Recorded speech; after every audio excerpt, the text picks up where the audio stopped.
Austin, Texas Country, Coke FM, old school, brand new from David Adam Byrnes. Actually comes out tomorrow, I believe. And I promised you, David is on the phone with us now. Do you go by David, Adam, or what should I call you besides sir? Well, it's funny. Usually the only time I ever heard David Adam was when I was in trouble with my mama about to get a whooping. So David's the normal, but we use all three on stage. So whatever. Yeah, I was wondering, because a lot of folks that use all three names, you never know if they're going to go by the first two, because I go by my middle name. And that's the way I grew up. So I just didn't want to offend you by calling you Dave or something. I got about 10 different names. So at this point, I pretty much reply to just about anything. Awesome. So you're riding high right now. You got a old school dropping. I think I saw the video drop yesterday. The record hits radio tomorrow. We got it tonight. And you're still, surfing the whole Neon Town thing. And that thing is just, it's still popping on the Texas charts as well. And you aren't originally from Texas, but you spent your time in Nashville, but you got here as quick as you can, right?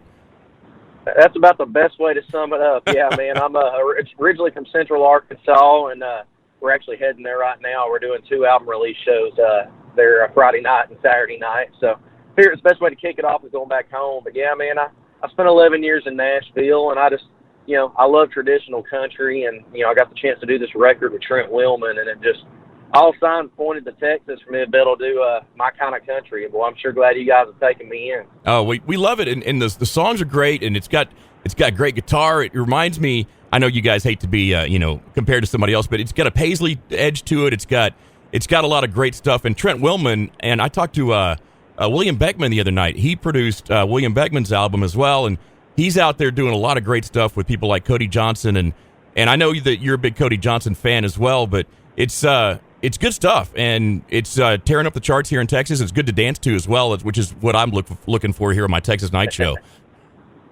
Well, I appreciate that, man. Yeah, Trent was, getting to work with him was just kind of the deal maker. I wouldn't say deal breaker, deal maker on this whole thing.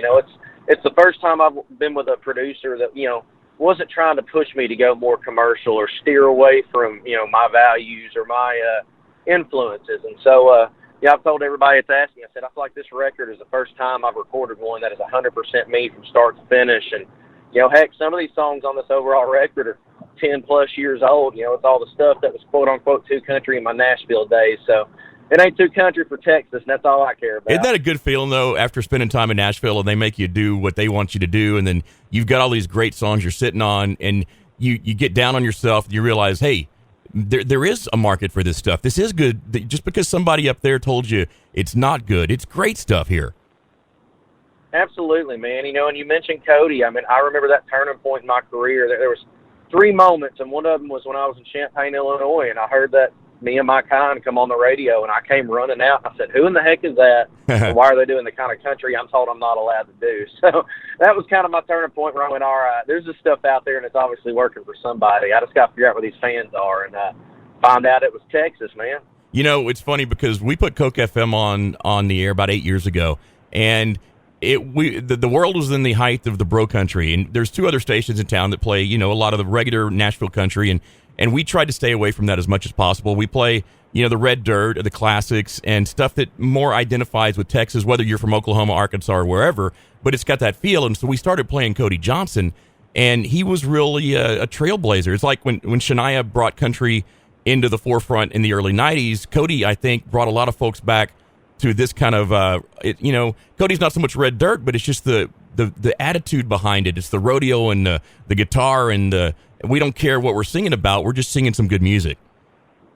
Yeah, that was the biggest thing when I even got to Texas in general is, when I was in Nashville, I mean, I tell people all the time, I really had to unbrainwash myself. You're sitting on Music Row, you're trying to get cuts as a songwriter.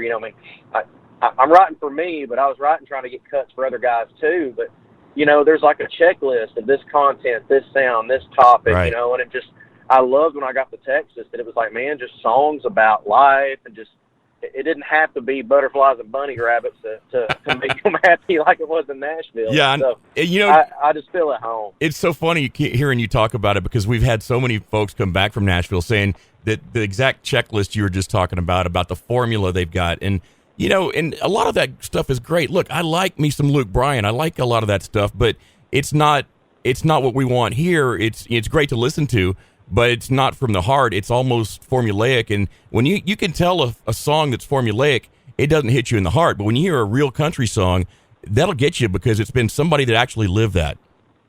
Absolutely. I always compare it. I say, Nashville works.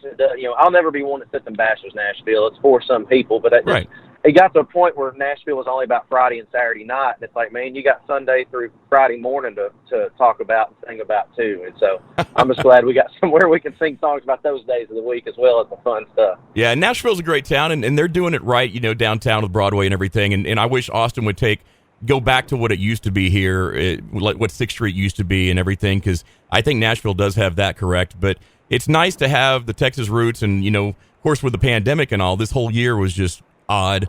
And you releasing music during this, and now you're getting to get back out there touring.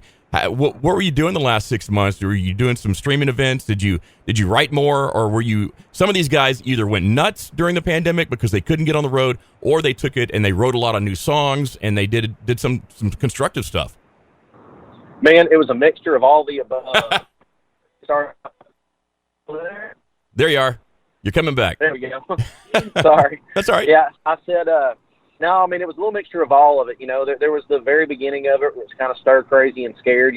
My girlfriend being a nurse, we knew that she was, on the front lines of the stuff. But we kind of just rolled up our sleeves and said, let's make the best of what we can. So we did do a lot of online shows. In fact, I think you guys were maybe the second or third one that I did. Mm-hmm. And then, we rolled with that. I Can Give You One goes number one right as the pandemic starts. And then, we finally get a number one with Neon Town. And we, once Texas opened up in May, we kind of said, man, we can sit at home and feel sorry for ourselves or go take the dates that we can. And so I've really been alive and kicking out on the road since the very beginning of May. I think I've had one weekend off, from then to now. And so we just kind of took it as a time if, guys aren't taking certain shows, or maybe we got to take shows that we normally would turn down, but we've been getting out there and trying to stay hungry, and I'm glad we have. It's worked in our favor. And you'll be able to tell people, 20 years from now that you had a number one song during the pandemic, and it's a strange time to have a number one. Well, yeah, because you can't. I'm sorry. Yeah, you can't get out there and you couldn't at the beginning get out there and support your songs, and so it's got to be a weird time. It's like, of all the times in the world, have two number one songs, and I've got them now.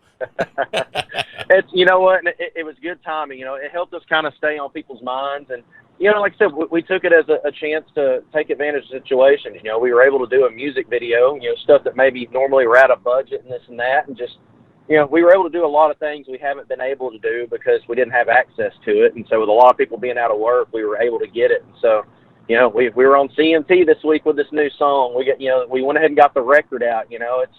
That's been the big key, the last few years, is between the record label lawsuit, COVID, and just all the obstacles we've had to go through. It's made this record release so much sweeter. I keep pinching myself and going, I'm not going to believe it's out until midnight when it really comes out. We've tried 3 times, but. Well, man, it's great to talk to you, and congratulations on your new song coming out.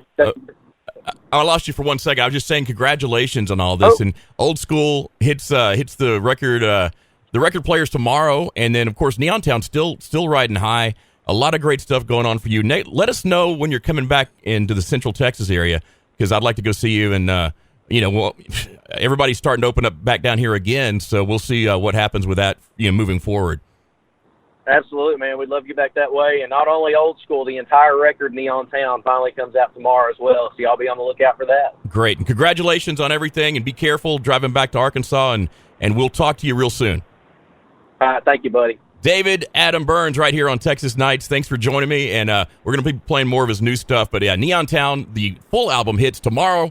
And you can find it probably Spotify or any place you get your music. Or you just listen to Coke FM. We'll be adding this one to our full hot rotation here on Texas Nights.